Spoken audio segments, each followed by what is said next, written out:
what's up everyone? Marc Lobliner, TigerFitness.com. Machine Militia, swag down. I got an email asking my opinion on an article, and usually I respectfully write back or I skim it and I say I just don't have time to read this whole article. People send like videos from like Rich, Piana, or another, or even like Louis Marco, and it'll be a longer video. I'm like, bro, I just don't have time right now. I'm traveling, or I have a lot of emails to catch up on. If I have extra time, I'll get it back. But this one I clicked on, and it honestly, you know, I don't like doing response videos usually. I don't even like watching YouTube because I like coming up with my own content. Like sometimes people are like, well, Chris just did that video, and I watch Chris Jones's stuff. I do. I love POG. There, obviously, we're very close. But I don't watch really that many. I don't. That way, I can't be accused of shots fired. I don't want to bite off anyone else's intellectual property. I like to come up with my own topics. Like that video I just did on the top 5 ways not to get girls on Instagram. That was all me. I mean, I haven't seen anybody do that video, and that's one reason I did it. And this article was so stupid that I read the whole thing while pooping. It's usually if I have an article I need to read, I'll tag it and I'll read it while I'm taking a dump. Technically before at nighttime, you know, I take about 6 dumps a day, so I get a lot of good reading time. 6 to 8, I'm very healthy. Anyway, this is from lifeadvancer.com. Why everyone is suddenly putting butter in their coffee.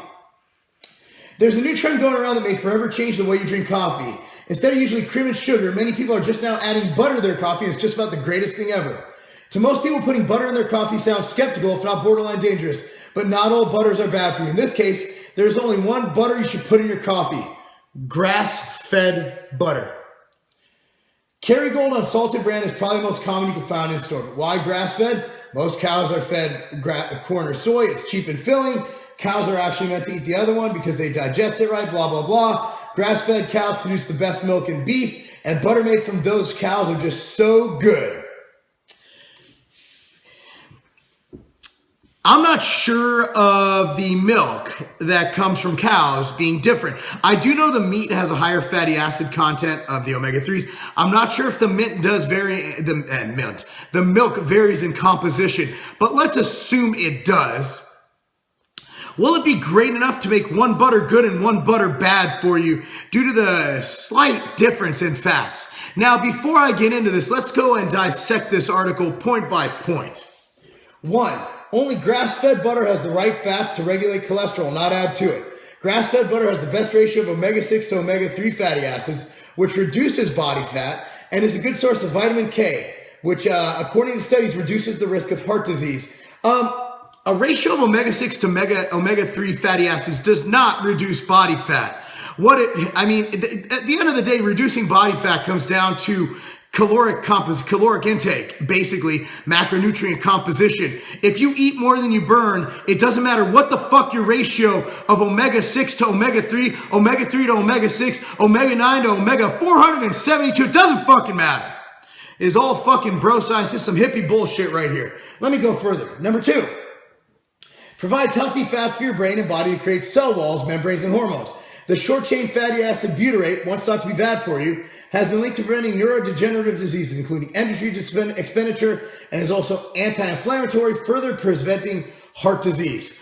That's great, and healthy fats do that, but organic butter isn't the only place you can get that fat. Also, by purposely adding it to your coffee, can't you put it on your bread or something? Who the fuck puts butter in their coffee? Also, you're looking at, it gets stupider, guys. It gets stupider. Let's just move on. Drinking it each morning puts your body in the routine to burn fat all day, helping you trim down overall. CLA, conjugated linoleic acid found in grass-fed butter, has been shown to reduce body fat, especially in overweight individuals. Body fat mass. CLA is bullshit. I never thought CLA was worth supplementing with. I still don't. The studies are ambiguous. They're all funded by Tonalin, which is the main maker of CLA. I have no problem selling it. I have no problem selling a healthy fat. I think healthy fat intake is great. But to point to a certain kind of fat, burning fat, that much beyond what you would get by eating a different fat, that's just bullshit. That's utter bullshit. I don't believe that making CLA a part of your fat intake, let's say if you get 60 grams and you make CLA a portion of that, that's great. But if you purposely increase, they're making it sound like you increase your CLA. If you take in your CLA and you increase your daily intake of fats, that it's going to make you lose fat. That's utter bullshit. It's calories. It's fucking calories, dimwit. I'm going to read the author's name. They need to be called out, put on blast. Bulletproof Coffee. It's a cool name. I went to school for marketing, and I'm not nearly as cool as these motherfuckers. Will give you energy as well as increased cognitive function that you can literally feel when it kicks in for about 6 hours and without the crash. I need to find out what's in Bulletproof Coffee. I'm guessing caffeine, so there's no crash. Okay. Because it's different than caffeine. I can imagine with the fat, it could disperse the digestion. That could be right.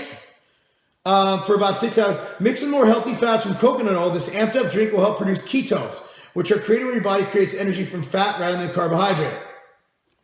That is true. That's assuming that you do not eat carbohydrate. A very low carbohydrate diet isn't 50-50. Like what Palumbo was espousing, Dave Palumbo, who I respect and like greatly, was not a ketogenic diet. His protein was too high. An actual ketogenic diet is about 80%, 70 to 80% fat and 20 to 30% protein. It is no more, no less. It is fucking high. It's a high fat diet. So these high protein guys who claim that it's ketogenic, they're full of shit. It's a gluconeogenic diet where you're going to convert the protein to carbohydrate versus gluconeogenesis. But it's not a ketogenic diet. Nobody's going into ketogenesis with fucking Palumbo's diet. It's just not going to fucking happen. He's eating like fucking 400 grams of protein. It's not, unless you have 8 million grams of fat. But fuck it, you're not going into ketosis. 5, 2 tablespoons of butter in your coffee is all you need to replace a breakfast meal altogether, making this a quick alternative for people on the go. Providing your body with essential fats and calories is a higher performance than a carbohydrate source like oatmeal.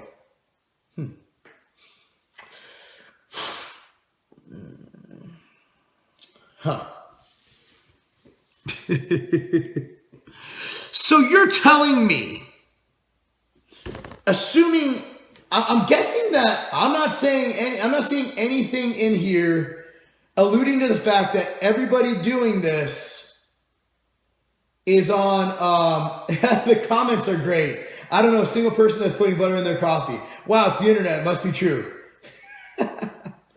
Ketosis and ketoacidosis. Oh, this is great.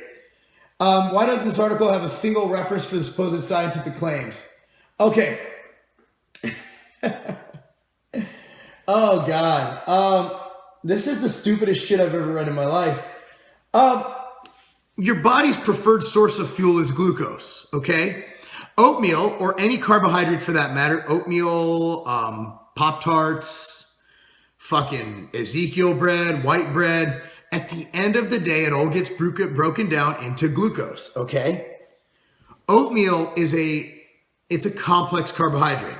It's low on the GI chart, which means that it's going to take a little bit longer to digest because your body can't just like if you were to ingest dextrose or glucose powder, it goes directly into it's glucose. It's already pre-digested, basically. It's what your body uses as fuel.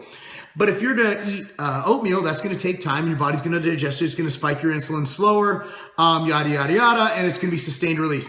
Assuming you're not in a ketogenic state. I would argue that going without breakfast and just having some butter in your coffee, which just sounds fucking yucky as fuck, I don't think that's the right way to go. So to surmise this, I had to read this because people email me about shit like this. And I didn't find this article by scouring. Look, Pornhub.com, that's the only other site I go to other than TigerFitness.com. Pornhub.com, they don't link stuff like this. It's usually threesomes and BBWs. But at the end of the day, I'm not into BBWs. I'm into LWCs, little white chicks. I mean, at the end of the day, I mean, it is what it is. So anyway, that's it, guys. Don't put butter in your coffee. And if you do, make sure you count it towards your daily macros. Because at the end of the day, it's not a magical ratio. Just here's the deal. Aim to get about a gram of protein per pound, 0.8. I round up to a gram because I'm a bro. Okay? About 0.5 grams of fat per pound of body weight, give or take, depending on dieting and the stage of your diet. And fill in the rest with carbohydrates until you reach your daily caloric needs. That's it. There's no magical ratio, guys. So read this article, laugh at it, make some funny comments in their comment section, and just remember, anybody can put an article on the internet. And does the guy making the shake, does he even lift? Because not lifting and putting fucking butter in your coffee, that's not a game.